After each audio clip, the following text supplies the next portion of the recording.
ಸ್ವಲ್ಪ ಎಲೆಕ್ಟ್ರಿಸಿಟಿ ಮತ್ತು ಲೇಬರು ಎಲ್ಲ ಸೇರಿ ಅರೌಂಡು ಒಂದು 50 ಲಕ್ಷದ ಮೇಲೆ ಬರ್ತದೆ ಸರ್. ಆದಾಯ ಈಗ ಸ್ಟಾರ್ಟ್ ಮಾಡಿರೋದು ಸರ್. ನಾವೀಗ ಮೊದಲೆಲ್ಲ ಏನು ಮಾಡ್ತಾ ಇದ್ವಿ ಅಂದರೆ ತೊಗೊಂಡೋಗಿ ಒಂದು ಕಡೆ ಡಂಪ್ ಮಾಡ್ತಾ ಇದ್ವಿ.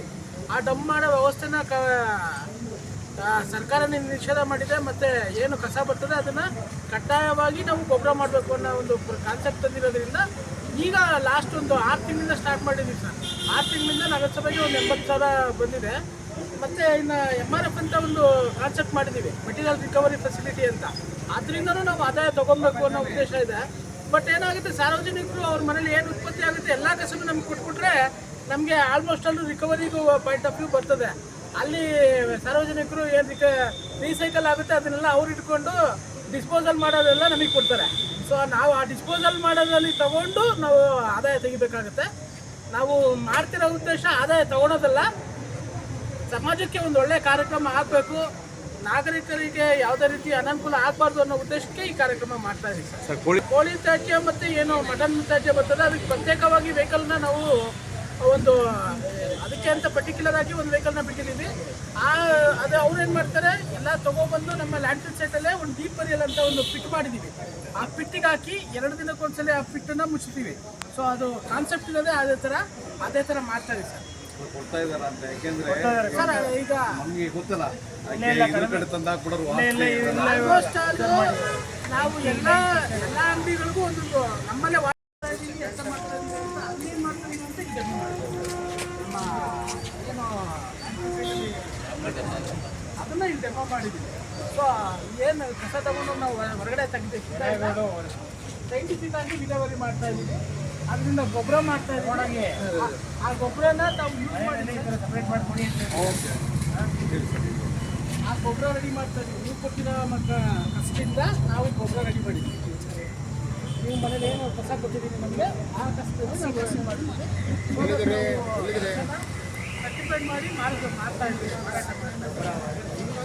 ಯಾರು ಬೇಕು ಅಂದರೆ ರಿಕ್ರೂಟ್ಮೆಂಟ್ ಅಂತ ಇದ್ದರೆ ಈಗ ನಮ್ಮಲ್ಲಿ ಕಾಲ್ ಮಾಡಿದ್ರೆ ಡೆಮೋ ಮಾಡಿದ್ವಿ, ಕಳಿಸ್ಕೊಡ್ತೀವಿ.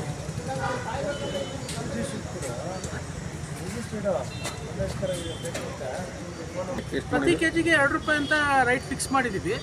ಆ ರೈಟಲ್ಲಿ ಆಲ್ಮೋಸ್ಟ್ ಅಲ್ಲಿ 40 ಟನ್ನಷ್ಟು ಗೊಬ್ಬರನ ಈಗಾಗಲೇ ಮಾರಾಟ ಮಾಡಿದ್ದೀವಿ.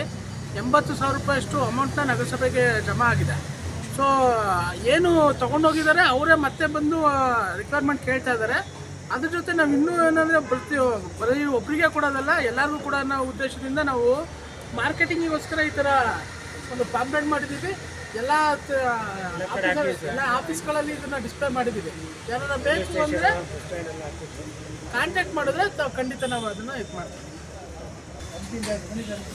ಒಂದ್ಸತಿ ಪ್ಲಾಂಟ್ ಹತ್ರ ಹೋಗೋಣ. ನೀವೇನು ನೋಡಕ್ ಬಂದಿರೋರು ಸ್ವಲ್ಪ ದೂರ ನಿಂತ್ಕೊಂಡ್ರೆ ಅಲ್ಲಿ ನೋಡಕ್ ಬಂದಿರೋ ಅಲ್ಲ, ಸ್ವಲ್ಪ ದೂರ ಹಂಗೆ ಒತ್ತಿಬೇಡಿ, ಜಾಗ ಇದೆ ಮಸ್ತಾಗಿ. ಬಲ್ಕ್ ವೇಸ್ಟ್ ಜನರೇಟರ್ ಅಂತ ಏನು ಹೇಳ್ತೀವಿ, ಹೋಟೆಲ್ ಚೌಟ್ರಿ ಅವ್ರದ್ದೇ ಒಂದು ಗ್ರೂಪು, ಎಲ್ಲ ವಾಟ್ಸಪ್ ಗ್ರೂಪ್ ಮಾಡಿದ್ದೀವಿ. ಸೊ ಅವರೆಲ್ಲ 100% ಕೊಡ್ತಾ ಇದ್ದಾರೆ.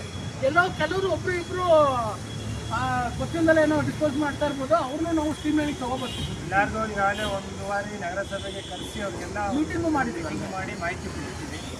ಯೋಜನೆ ಇದೆ, ಬಯೋಗ್ಯಾಸ್ ಬಗ್ಗೆ ಒಂದು ಕಾನ್ಸೆಪ್ಟ್ ಮಾಡಿದ್ವಿ. ಬಟ್ ಏನಾಗುತ್ತೆ ಅಂದರೆ ಬಯೋಗ್ಯಾಸ್ ಮಾಡಲಿಕ್ಕೆ ಕಡ್ಡಾಯವಾಗಿ ಹಸಿ ಕಸ ಮತ್ತು ತರಕಾರಿ ವೇಸ್ಟ್ ಬರ್ತದೆ, ಅದು ಕಡ್ಡಾಯವಾಗಿ ಬೈಫರ್ಕೇಷನ್ ಆಗಿ ಮಾಡಬೇಕು. ನಮಗೆ ಅಷ್ಟು ಹಸಿ ಕಸ ಬರ್ತಾ ಇಲ್ಲ.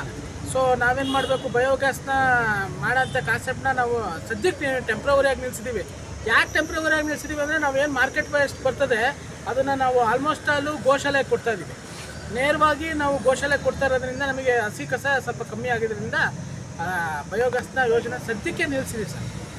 ಪ್ಲಾನಿಂಗ್ ಇದೆಯಾ ಸರ್? ಅದೇ ನಮ್ಮ ಕಸದ ಜಾಸ್ತಿ ಪ್ರಮಾಣ ಜಾಸ್ತಿ ಆದರೆ, ಹಸಿ ಕಸದ ಪ್ರಮಾಣ ಜಾಸ್ತಿ ಆದರೆ ಮುಂದಿನ ದಿನಗಳಲ್ಲಿ ಅದನ್ನು ಮಾಡ್ತೀವಿ. ಬಟ್ ಈ ಕಾನ್ಸೆಪ್ಟು ಫುಲ್ಲಿ ಸಕ್ಸಸ್ ಆದರೆ, ಸಾರ್ವಜನಿಕರ ಸಹಭಾಗಿತ್ವ ಪೂರ ನಮಗೆ ಸಿಕ್ಕಿದ್ರೆ ಇದರಲ್ಲೇ ನಾವು ಆಲ್ಮೋಸ್ಟ್ ಅಲ್ಲೆಲ್ಲ ದುಡ್ಡು ನಾವು ಏನು ಆಲ್ಮೋಸ್ಟ್ ಖರ್ಚು ಏನು ಮಾಡ್ತೀವಿ ಅದನ್ನು 50% ರಿಕವರಿ ಮಾಡ್ಬೋದು. ಈ ಥರದ್ದು ಏನಾದ್ರು ನಡೀತಾ ಇದೆಯಾ ಸರ್? ಬಯೋಗ್ಯಾಸ್ ಬಗ್ಗೆ ಯಾವುದೇ ರೀತಿ ಕ್ರಮ ತಗೋತಾ ಇಲ್ಲ. ಬಟ್ ಮನೆಯಿಂದ ಕಸ ಸಂಗ್ರಹಣೆ ಮಾಡೋ ವಿಚಾರವಾಗಿ ಪ್ರತಿದಿನ ನಮ್ಮ 8 ಮೊಬೈಲ್ ಹಸಗಳು ಏನು ನಗರಸಭೆ ಜೊತೆಗೆ 8 ಜನ ಹೊಸ ಶ್ರೀಶಕ್ತಿ ಸಂಘದ ಸದಸ್ಯರುಗಳನ್ನ ನಾವು ನೇಮಕ ಮಾಡ್ಕೊಂಡಿದ್ದೀವಿ, ಮೊಬೈಲೈಸರ್ಗಳಂತ. ಅವರು ಕೆಲಸನೇ ಇದು, ಪ್ರತಿದಿನ ಪ್ರತಿ ಮನೆಗಳಿಗೆ ಹೋಗಬೇಕು, ಕಡ್ಡಾಯವಾಗಿ ಹಸಿ ಕಸ ಒಣ ಕಸ ಅಂತ ಅವರು ಬೇರ್ಪಡೆ ಮಾಡಿ ನಗರಸಭಾ ಆಟೋ ಟಿಪ್ಪರ್ಗೆ ಕೊಡಬೇಕು. ಮತ್ತು ಯಾರು ಯಾವುದೇ ದಿನ ಆಟೋ ಬಂದಿಲ್ಲ ಅಂದರೆ ಅದು ಅವ್ರನ್ನ ಕಾಂಟ್ಯಾಕ್ಟ್ ಮಾಡಿದ್ರೆ ಆಟೋ ಕಳಿಸ್ಕೊಡೋ ಅಂಥ ವ್ಯವಸ್ಥೆನೂ ನಾವು ಮಾಡಿದ್ದೀವಿ. ಮತ್ತು ಏನು ಸಾರ್ವಜನಿಕರು ಸಹಭಾಗಿತ್ವ ಏನಕ್ಕೆ ನಮಗೆ ಮೇಜರ್ ಆಗಬೇಕು ಅಂದರೆ, ಸಾರ್ವಜನಿಕರು ಸಹಭಾಗಿತ್ವ ಇಲ್ಲ ಅಂದರೆ ನಗರಸಭೆ ಒಂದೇ ಏನು ಕೆಲಸ ಮಾಡೋಕ್ಕೆ ಸಾಧ್ಯ ಇಲ್ಲ. ಸಾರ್ವಜನಿಕರು ಕಡ್ಡಾಯವಾಗಿ ಅವ್ರ ಮನೇಲಿ ಹಸಿ ಕಸ ಒಣ ಕಸ ಅಂತ ಮಾಡಿಕೊಡ್ಲೇಬೇಕು ಜೊತೆ ಇದೆಯಾ ಸರ್. ಈ ಕಸ ಎತ್ಕೊಂಡು ಹೋಗುವಂಥ ಈಗ ಗಾಡಿಗಳಿದೆಯಲ್ಲ, ವಾರ್ಡಲ್ಲಿ ಅಲ್ಲಲ್ಲಿ ನಂಬರ್ಗಳನ್ನು ಡಿಸ್ಪ್ಲೇ ಮಾಡೋಂಥ ಸಾಧ್ಯತೆ ಇದೆಯಾ? ಬರೋದು ಲೇಟ್ ಆದರೆ ಸರ್ ಅದು ಆ ಯೋಜನೆನ ಮುಂದಿನ ದಿನಗಳಲ್ಲಿ ಮಾಡ್ತೀವಿ ಸರ್. ಯಾಕೆಂದರೆ ಆಲ್ರೆಡಿ ಒಂದು ಆ್ಯಪ್ನ ನಾವು ನಗರಸಭೆಯಿಂದ ರೆಡಿ ಮಾಡ್ತಾ ಇದ್ದೀವಿ. ಏನು ಆ್ಯಪ್ ಇರ್ತದೆ ಅಂದರೆ, ನಿಮ್ಮ ಮನೆಗೆ ಕಸ ಬಂದಿಲ್ಲ ಅಂದರೆ ಮನೇಲಿ ಕೂತ್ಕೊಂಡು ಮೊಬೈಲಲ್ಲಿ ಅದೇ ಆ್ಯಪಲ್ಲಿ ನೀವು ಕಂಪ್ಲೇಂಟ್ ಮಾಡ್ಬೋದು. ಅಂಥ ವ್ಯವಸ್ಥೆನ ನಾವು ರೆಡಿ ಮಾಡ್ತಾ ಇದ್ದೀವಿ. ಸ್ವಲ್ಪ ದಿನ ಬೇಕಾಗುತ್ತೆ ಸರ್ ಅದಕ್ಕೆ.